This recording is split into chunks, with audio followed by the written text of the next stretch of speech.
On a le plaisir d'accueillir Calogero. Bonsoir. Bonsoir. Merci d'être avec nous, auteur, compositeur, interprète, disque de platine en quelques semaines seulement. Ça doit... Merci. Ouais, ça vous fait chaud au cœur. Oui, j'adore votre pull en fait. Ah bon? Oui. Bon, d'accord. Et pourquoi est-ce que c'est la couleur? Je sais pas, je le trouve magnifique. Il me voit très bien. Voilà. C'est vrai qu'il est bien, ton Il est magnifique. Ouais, il est chouette. Et tu devrais en mettre plusieurs. Enfin, Plusieurs, plus les uns souvent sur des les autres. pulls. Plus d'étoiles, Bon, plus de cravates. Alors, pour en venir à votre album Disque de platine, c'est chouette. Enfin, vous êtes habitué. C'est magnifique. Non, mais on n'est jamais assez habitué à ce genre de bonnes nouvelles. C'est magnifique. De toute façon, quand le public est là, c'est toujours une bonne nouvelle. Même le public que vous ne voyez plus depuis un certain temps, vous rongez votre frein comme beaucoup d'artistes. Bien sûr, mais en même temps, il y avait, on va dire, un bon timing pour moi, puisque j'avais fait une tournée d'un an juste avant cet album-là. Ouais. Et du coup, j'ai pas encore annoncé de date, mais on va dire que ça tombe bien, quoi. Pour oui, il n'y a pas encore vraiment de sentiment de frustration. Quand même pas encore, mais ça va pas tarder. Ah oui, ça se sent un petit peu quand même. Alors Centre-Ville, c'est un bonheur à écouter, on s'est régalé. Même à la campagne, on peut l'écouter. Bah oui, qu'on soit en centre-ville ou à la campagne, oui. peu importe. Et c'est un plaisir aussi à voir. Regardez. Après le soir, avant que nos adresses nous séparent, elle habitait là-haut, là où tout était beau. Je l'aimais comme on aime à 15 ans, c'est-à-dire très vite et perdument. Tout là-haut, elle habitait là-haut. J'ignorais que c'était là. Pour elle, j'étais seulement celui d'en bas. Alors la touche de saxophone, ça fait du bien d'entendre du saxo. On n'entend pas souvent cet instrument. Mais oui, c'est un instrument que j'avais envie de dépoussiérer un petit peu. Ouais, on l'avait perdu. On l'avait un peu perdu. C'est un instrument chaud, qui se joue dans le métro, partout. Enfin, c'est un instrument de la rue. Et qui rappelle de grands albums quand même. Oui, moi, j'ai pensé immédiatement, quand j'ai entendu le saxo, à l'album Supertramp, Breakfast in America. Il y a une chanson qui introduit une de vos chansons et qui rappelle... Et en même temps, bon, c'est vous, évidemment, mais c'est super de nous avoir fait ce cadeau, quoi. Je suis ravi aussi. Et puis, oui, c'est un instrument qui réchauffe. Oui, il y a beaucoup de sensualité aussi dedans. Puis là, on parle d'une histoire d'amour, même si elle a l'air compliquée, cette histoire d'amour, entre le garçon, dont on présume qu'il vient d'en bas, la fille qui vient d'un peu plus haut. Oui, les histoires d'adolescents. Oui. Il y a un peu de vous là-dedans. Il y a un peu de moi dans cette histoire. L'histoire est romancée parce que dans la vraie histoire, on était tous les deux d'en bas. Mais c'est les histoires de rejet. D'en bas, vous voulez dire de milieu modeste? Oui. Là, il y a une romance et qui mélange à la fois une histoire d'amour et une histoire sociale. Mais c'est les histoires de rejet aussi. Quand on est gamin, qu'est-ce qu'on en fait du rejet? Et moi, j'ai fait de la musique un petit peu à l'époque pour l'impressionner et puis pour la séduire. De toute façon, peu importe le moteur, quand on a une passion, il y a toujours un moteur et c'est souvent l'amour d'ailleurs. Mais souvent, vous êtes c'est un dingue de la mélodie, Calogero. Ah oui, puis nous, on est dingue de ces mélodies. Oui, on est dingue des mélodies, mais c'est des mélodies particulières. Quand une mélodie de Calogero vous touche au cœur, il y a toujours une blessure, on la sent, elle est là. C'est pas n'importe quelle mélodie, quoi. Et ce que vous dites, ça se ressent aussi. C'est vrai qu'il y a une espèce de fragilité adolescente. C'est gentil parce que vous mettez des mots sur un petit peu sur mes mélodies, comme les auteurs avec qui je travaille mettent des mots sur mes mélodies. Et c'est vrai qu'à la base, quand je les crée, j'ai envie de dire quelque chose de précis. Et j'ai la chance d'avoir de bons auteurs qui le traduisent bien. Et est-ce qu'il faut souffrir un peu pour composer Non, ou pas forcément? Il ne faut pas souffrir. Il faut ressentir quand même. Il faut assez fort. Non, peut-être que certainement j'ai des fêlures intérieures qui sont inconscientes. Mais moi, je suis dans la vie, je suis pour être heureux. C'est pas facile d'être heureux. Mais vous ne considérez pas comme un artiste tourmenté. Hein. Quand je fais de la musique, je suis extrêmement... C'est une vraie thérapie pour moi. Ça me rend meilleur à tous les niveaux. Je me sens mieux, je me sens rassuré, en fait. Donc, c'est un état de bonheur complet. C'est la seule chose qui me procure un bonheur immédiat, en fait. Donc, non, je suis pas du tout... Enfin, je suis tourmenté peut-être, mais pas en musique. Mais il y a une chanson dans l'album qui s'appelle le Stylo vert, Oui. qui est une chanson qui évoque l'illettrisme. En fait... Et pour faire une chanson comme ça, et la mélodie qui va avec, et y songer, est-ce qu'il faut être dans un bain de nostalgie, de fragilité, parce que de je Il y a un petit sensibilité? clin d'œil, non, dans cette chanson? Il y a plein de clins d'œil. Il y a notamment l'idée de vouloir aider les jeunes en échec scolaire. Moi, quand j'étais enfant, il y a un directeur d'école qui a dit à ma mère votre fils, il fera rien de sa vie.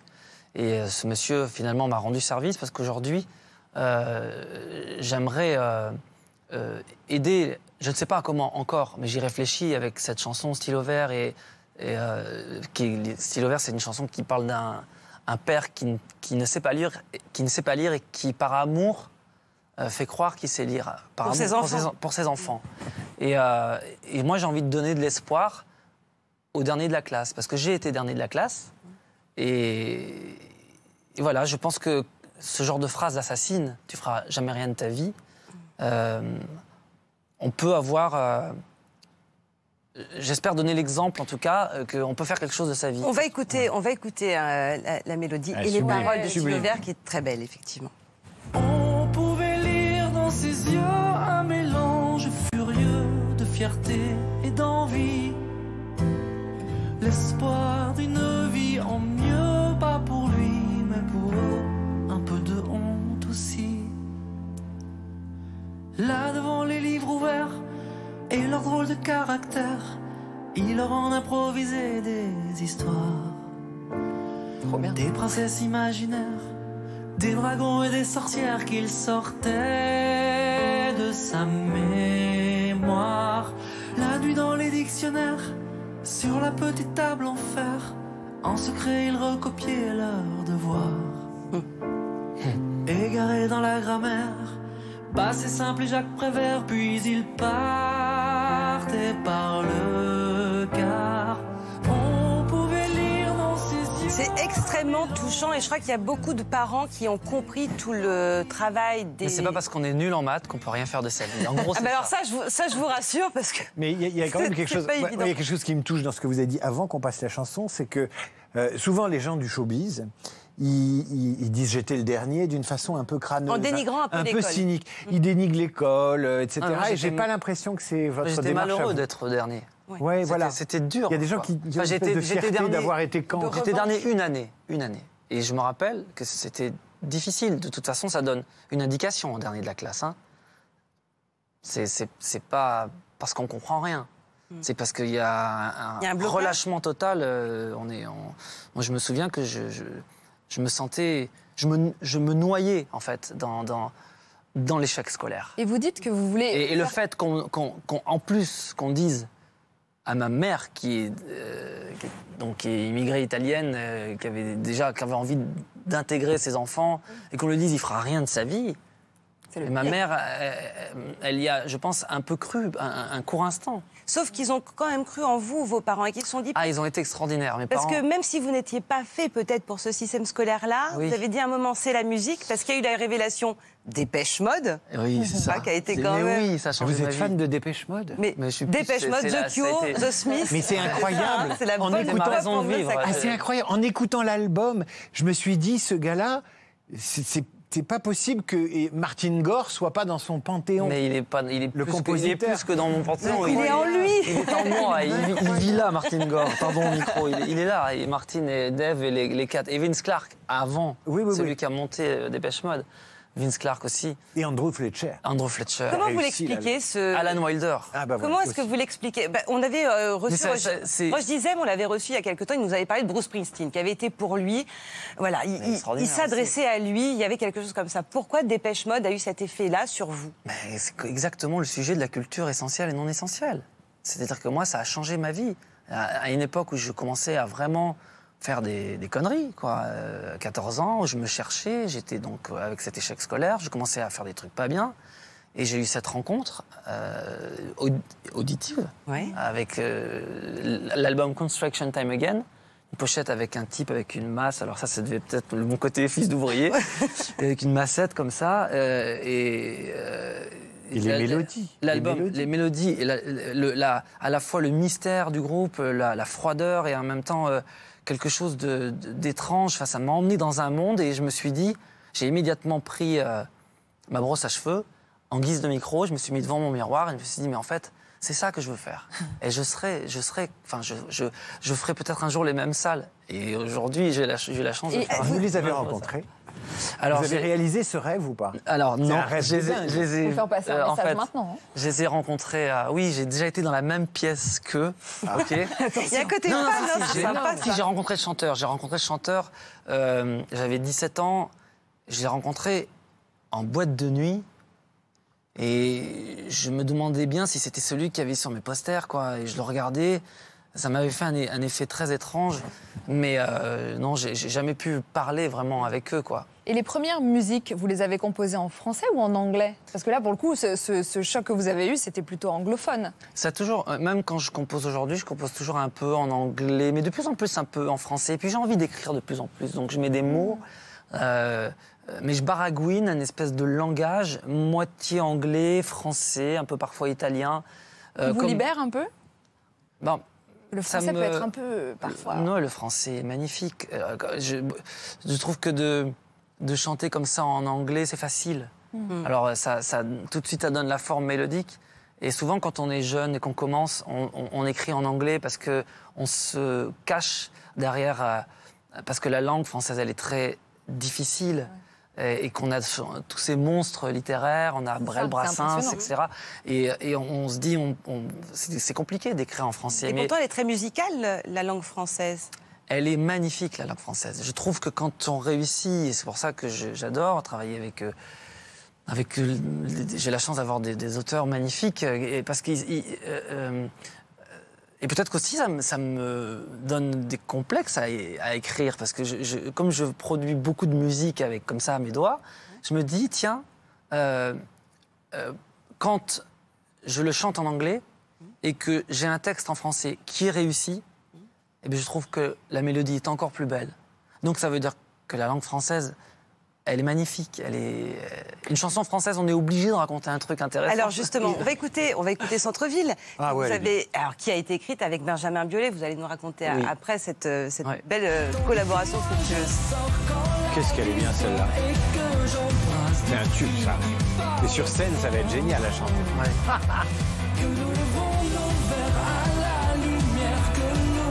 Ça, c'est très Dépêche Mode. Il y a une chanson de Dépêche Mode qui avance comme ça.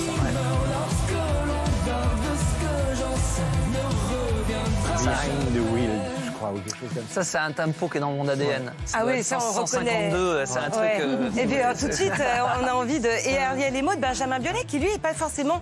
Même s'il a les mêmes influences que vous, mais il n'est pas forcément dans le même tempo que vous, dans l'écriture, Non. etc. Et pourtant, ses paroles se fondent super bien avec votre musique. Comment ça... Mais oui, parce que je pense qu'on a une culture commune. C'est laquelle je pense que c'est la New Wave des années 80. Je pense que lui aussi, il aime Dépêche Mode, il aime les Strokes, il aime Orchestral Manœuvre, il aime les mélodies. Et on a des points communs. Quand vous avez reçu les paroles, alors je ne sais pas si c'était avant ou pendant ou après le confinement, le premier, mais c'est quand même une chanson clandestine. Il y a quelque chose d'assez marrant dans les C'est parce paroles. qu'on a fréquenté les mêmes endroits. Alors, eh ben oui, Ah oui, c'est vrai. C'est un peu une chanson d'interdit. Attendez, mais il y a Lyon... Mais vous non, étiez dans- c'est la vie, c'est ce qu'on perd aujourd'hui, c'est Oui, ce qu'on a envie de retrouver. Non, mais quand j'ai entendu ça, je me suis dit, Calogero, il part la nuit, il va voir des filles qui rigolent et il va visiter des lieux interlopes qui aujourd'hui sont interdits. Et comme il y a des filles qui vont voir des mecs qui rigolent. Ouais. C'est la vie, c'est ce qui nous manque aujourd'hui. Vous n'avez pas envie de retrouver ça. Donc vous avez transgressé le couvre-feu musicalement. Ben oui, et puis on Mais c'est ça le rock, c'est trop envie, facile. Ah ouais. il faut avancer. Après, en plus, j'ai commencé l'album avec On fait comme si. Où il y a eu ce choc thermique qu'on a eu tous. Cette chanson est une échappée. C'est une Ah échappée. oui. Elle donne envie de claquer la porte à 22h et d'aller C'est faire le ça. con sur les bancs de Oui. scène. 18h30, je dirais. Lançons un appel à l'illégalité. Mais pourquoi Parce que les centres-villes sont aussi énormément rejetés, paradoxalement. Il y a beaucoup de gens qui disent, il y a ras-le-bol de la ville, le confinement, tout le monde voulait partir à la campagne. Et vous vous dites non, le centre-ville, c'est quelque chose de rassurant. Qu'est-ce qui vous rassure dans le centre-ville? Moi, en fait, je suis un citadin. J'aime les klaxons, j'aime la vie, j'ai toujours aimé les centres-villes, le centre-ville de Grenoble, la place Grenette, la place Stanislas à Nancy. J'ai toujours aimé le côté un peu à la fois architecture ancienne et en même temps des étudiants, les villes étudiantes, Dijon. Enfin, j'ai toujours aimé les centres-villes et me promener le soir dans les centres-villes. C'est un gamin. C'est un étudiant. C'est un gamin. Mais Je suis un étudiant qui s'arrête en 4e, mais Non, mais il y a quelque chose d'adolescent dans votre musique. Mais oui, mais c'est la musique, ça, qui conserve, et qui... Oui, mais toutes les musiques n'ont pas toujours cette inspiration de l'enfance, ou cette effervescence-là de l'adolescence. C'est vrai. Mais ça, c'est... Mes maîtres, mes pères sont comme ça. Robert Smith est comme ça, Dave Gahan est comme ça, Jean-Louis Aubert est comme ça. Ah oui, alors Jean-Louis Aubert que j'aime, d'amour. Donc Vous avez dit que quand vous étiez tout jeune, je serais un musicien, un chanteur connu, ou alors je serais bassiste de téléphone. Oui. Et vous avez fini par jouer avec Richard Kolinka. J'ai pas encore joué avec Richard Kolinka, mais c'est dingue cette phrase. Je sais pas pourquoi j'ai sorti ça. On m'a dit que si ça marche pas d'être chanteur, j'ai dit je serai bassiste avec téléphone. Et je devais avoir 16 ans. Et Richard Kolinka m'a appelé il n'y a pas longtemps pour aller jouer avec les Aventuriers. Mais je n'attends que ça de jouer avec lui. Je connais tout par cœur. On va jouer les Who ensemble. C'est magnifique. Mais c'est incroyable, parce que même quand vous avez monté votre groupe au tout début, les Charts, vous n'avez eu aucun doute, c'était vous le chanteur. Il fallait que vous soyez sur le devant de la scène. Le dernier de la classe avait besoin d'être devant. Parce que je pense qu'être chanteur, c'est pas qu'une question de voix, c'est une question de caractère. On était 4 au départ, on était même 5 dans les charts. Et on s'est mis comme ça tous ensemble un soir et dit qui va être chanteur. On avait entendu la voix de personne. Je dis c'est moi. Parce que je pense que c'est un caractère. C'est quoi un bon chanteur dans un groupe de rock? Ce qui est une question qui se pose aussi un bon entrepreneur dans une équipe. C'est d'abord, comme je dis, d'abord un caractère. C'est un genre de leader. Ouais. Voilà. Sinon, il faut aimer les autres ou pas? Il faut s'aimer plus soi ou aimer les autres? Un groupe, c'est une histoire de famille. Ça, moi, j'ai été un chanteur très fidèle. Donc, parce qu'il y a des chanteurs qui font la tangente. Hein. Ah, moi, j'ai toujours été très fidèle. Moi, j'ai été en solo quand on est arrivé au bout du bout. Mais un chanteur, il est là pour fédérer. C'est d'abord le caractère du gars qui fédère. Et en plus, s'il a un joli timbre de voix, c'est magnifique. C'est les deux. Vous l'avez découvert à quelle occasion? Parce qu'il y a des très bons chanteurs dans des groupes où, en fait, ils sont complètement invisibles. Genre Toto, celui dont on se souvient, c'est le batteur. Ouais. On ne sait pas qui est le chanteur. Vous voyez ce que je veux dire? Je pense que chanteur, c'est un truc particulier. Il y a choriste et chanteur. Vous voyez ce que je veux dire? Il y a le guitariste aussi. Non, mais le lead guitare, c'est quelque chose. C'est autre chose. En fait, un groupe, c'est magnifique parce qu'un groupe, ce sont des individus qui se tirent la bourre et ça fonctionne. Téléphone, c'est comme ça, par exemple. Les grands groupes, c'est ça. C'est-à-dire... C'est une émulation, c'est une Les compétition Who, c'est comme ça. Ils se poussent du coude. Et The Edge, quand vous allez voir U2, The Edge, il est hyper fort. Et ça ne vient pas gêner. Ce sont des individus qui se gênent et ça devient grand. C'est ça, un groupe. Il y a un côté chef d'orchestre chez vous. Je crois que vous aimez... J'adore arranger les orchestres. Je suis un autodidacte. Ouais. Je ne sais pas lire la musique, mais j'arrange les orchestres avec mes doigts. Et ensuite, je donne ma copie à des orchestrateurs comme Brice Davoli, que j'adore, avec qui je travaille souvent. Je lui donne ma copie, je lui dis voilà... parce que je ne sais pas, je ne connais pas, je compose pour des corps anglais, pour des violoncelles, etc. Blablabla, sauf que je ne connais pas, je ne sais pas quand la tonalité de l'alto s'arrête, quand la tonalité du violoncelle commence, etc. Donc ça, c'est quelque chose de technique que je compte apprendre, parce que j'aime tellement arranger les orchestres que je veux y arriver. Et donc, je me perds.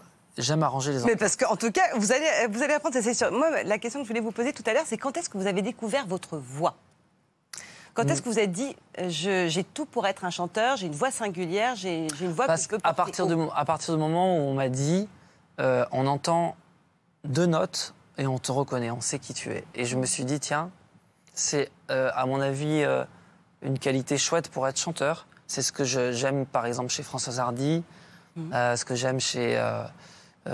Julien Clerc, voilà les voix qu'on reconnaît comme ça, rapidement. Est-ce que ça a participé à la construction de votre identité? Parce que vous venez aussi, enfin vous êtes issu de l'immigration. Est-ce que de trouver votre voix... Mes parents, oui. Oui, voilà, vos parents. Est-ce que de trouver votre voix, d'être reconnu au timbre de votre voix, ça a participé à vous dire, ok, je suis cette personne, à vous placer dans l'espace social un peu? Oui, parce que j'ai une forme de timidité. Par exemple, là, les interviews, je ne suis pas très à l'aise. parce que j'ai un problème de...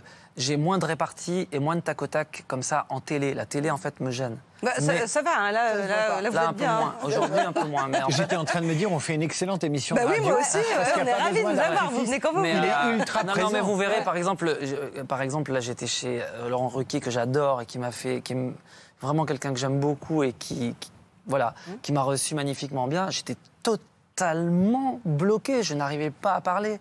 Enfin voilà, ils ont parlé de la commune et un sujet que je connais par cœur avec M.